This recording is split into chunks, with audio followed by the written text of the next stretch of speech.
Hello, it's MJ Simpson here again with a slightly different video, not just because, as you can see, the wife has let me record this one in the living room, so that's very exciting.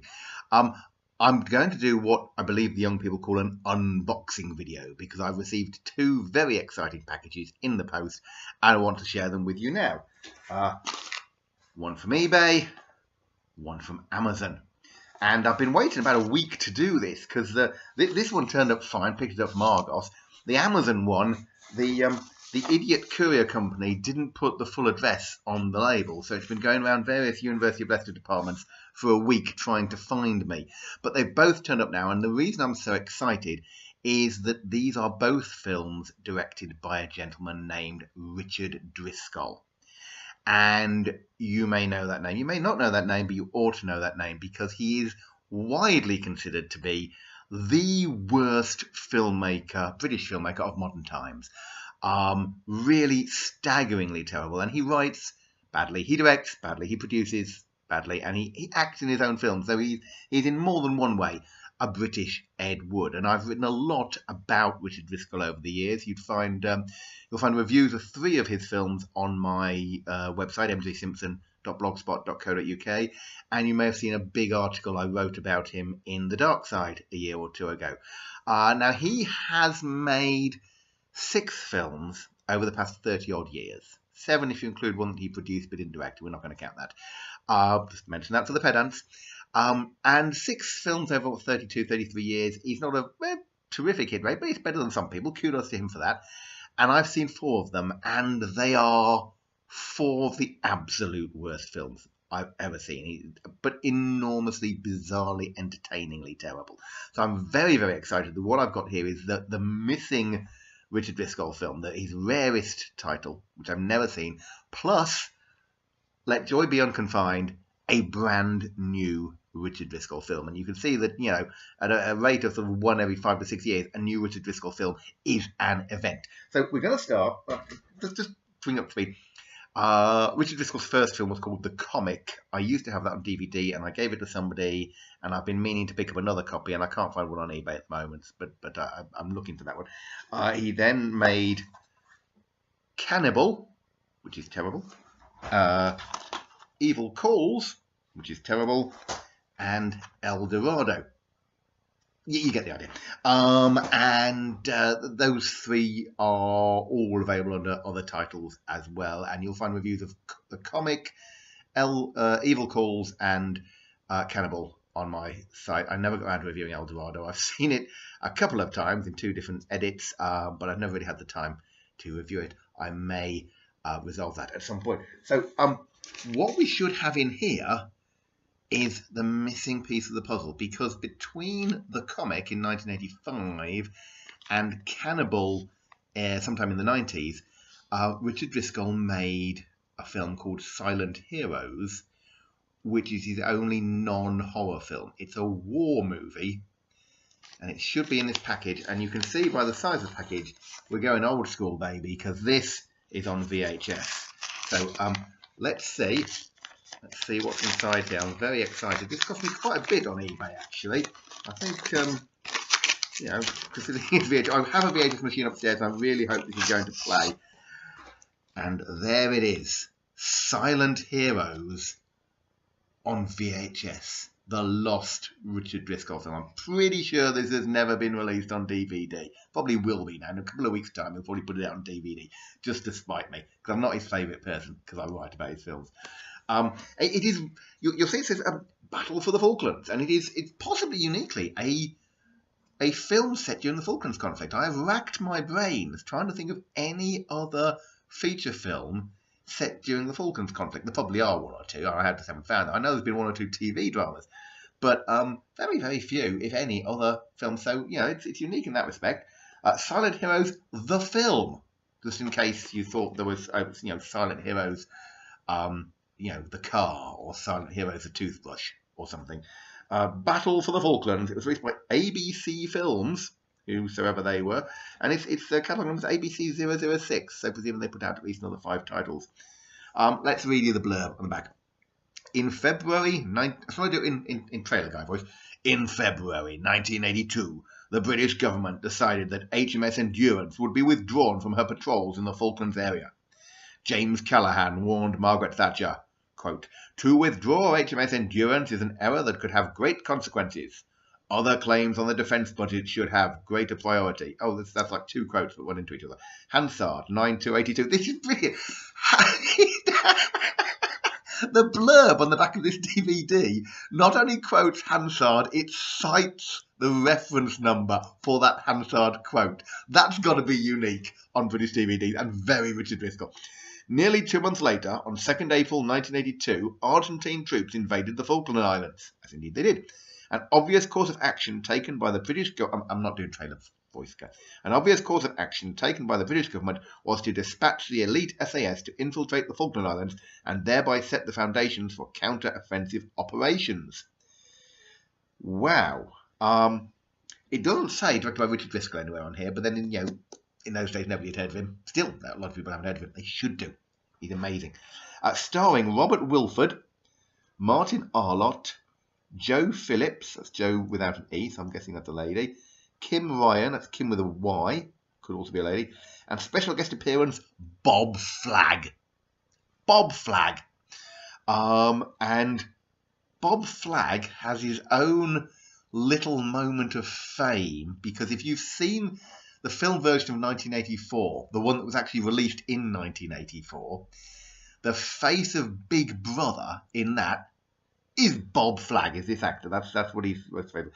ABC Films, interestingly, was based in Cardiff, and Richard Driscoll is a Welshman, and I wonder whether he released this himself. I'm going to have to investigate the rest of ABC Films. Let's see, check it in there. There it is. Oh, something's fallen out. I think your purchase, blah, blah, blah, blah, blah. Yes, I bought this on DVD. I've got a VHS player upstairs. I'm very, very excited to watch this. I'm not sure exactly what year it is, but it's about late 80s, I think. I could look it up on the IMDb, so could you. So that is the missing piece of the puzzle, and until I actually pick up another copy of the comic. Very excited to finally get Silent Heroes. I'm looking forward to watching that. But, excuse me a second, quick cup of tea. What's really fantastic is that there is a new Richard Driscoll film. Now, when I say new, this was actually, most of this, I'm pretty sure, was made several years ago. After he did El Dorado, the Fraud Squad came knocking because he's notorious for little things like not paying people who work in his films, but he'd actually been involved in a quite serious fraud scam and was found guilty and sent to prison for 3 years. And he was released after 2 years for good behaviour. Tried to raise some funds through crowdfunding for another couple of films. And now suddenly this thing has appeared, and most of it was shot between El Dorado being made and going to prison. So it's going to be interesting to see how much of this is new. So I'm going to open this up now, the thing that came from Amazon USA. And indeed, there it is. Take the little thing off. Grindhouse Nightmares. And I can hear the DVD rattling around in there. So I'm going to slice this open and get the wrapping off here. Put the knife away, kids. There's a well scratched DVD inside. I hope it's not scratched because it's cost Lloyd a lot of money and it's taken a long time to get it. Yeah, it's a really, really shoddy bit of packaging. So, Grindhouse Nightmares, with a lovely picture of a lady wearing boots, black brown panty and a nun's habit and a gun tucked in there. And there's a motorbike and an explosion and all sorts of malarkey. And it says, Grindhouse galore, awesome flick, says Awesome Mag. Now, this has been released by Cinedigm, which I believe is part of Worldwide Multimedia, which is related to Warren Croyle's stuff. So and he releases a lot of Philip Gardner movies. Philip Gardner is probably the second worst filmmaker in Britain. And Philip Gardner runs Awesome Mag, so I think that's where that quote has spurious quote come from. Also says on the back, Tarantino would be proud, says Extreme DVD. I doubt there's even anything called Extreme DVD. So let's read what it says on the back of this. Welcome to the Grindhouse experience, like it was meant to be. Killer storylines and themes zig-zig across the screen. They don't zigzag, they zig-zig across the screen in Grindovision, a non-stop...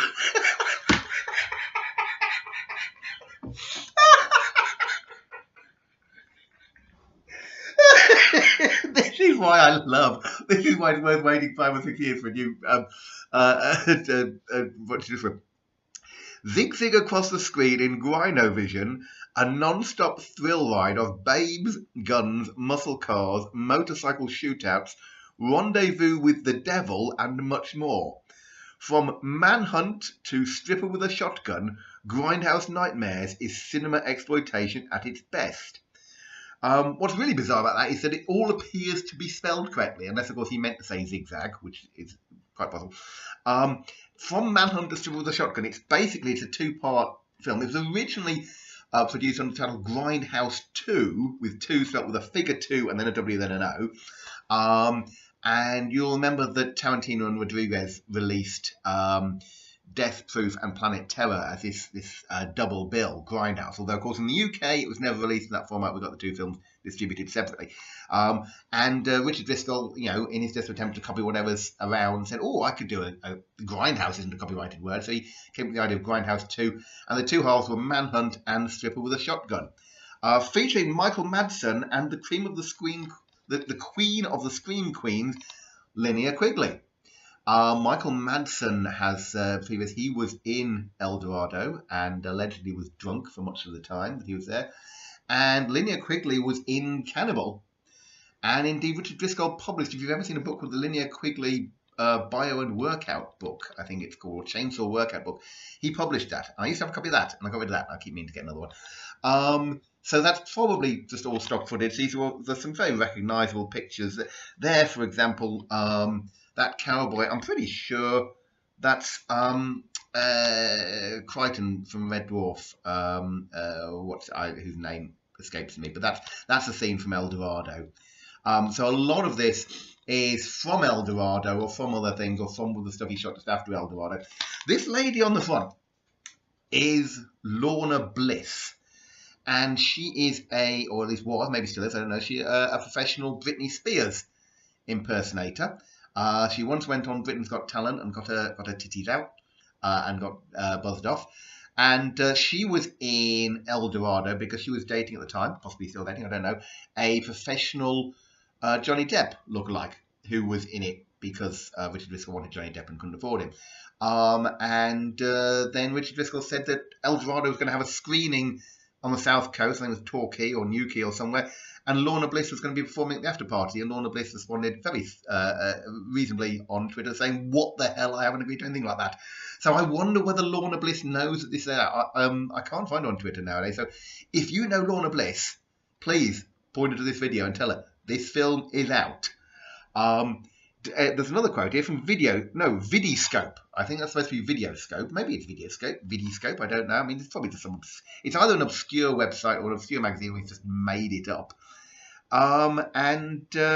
It says, delightfully, gloriously Grindhouse, unquote. Oh, and Starburst, that's a real magazine. Awesome action thrill ride, said Starburst. I can tell you now, as somebody who used to provide quotes for DVDs, a lot of the time people give them quotes without having seen the film. I certainly used to do that a lot on SFX back in the 90s. So I'm very excited. Look, it's full of motorbikes and sort of nuns in black bras and things.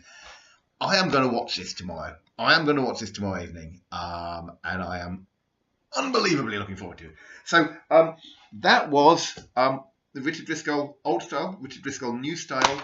Thank you for joining me on my first unboxing video. I don't know whether I'll ever do another one. Who knows? Thank you very much, and thank you for watching.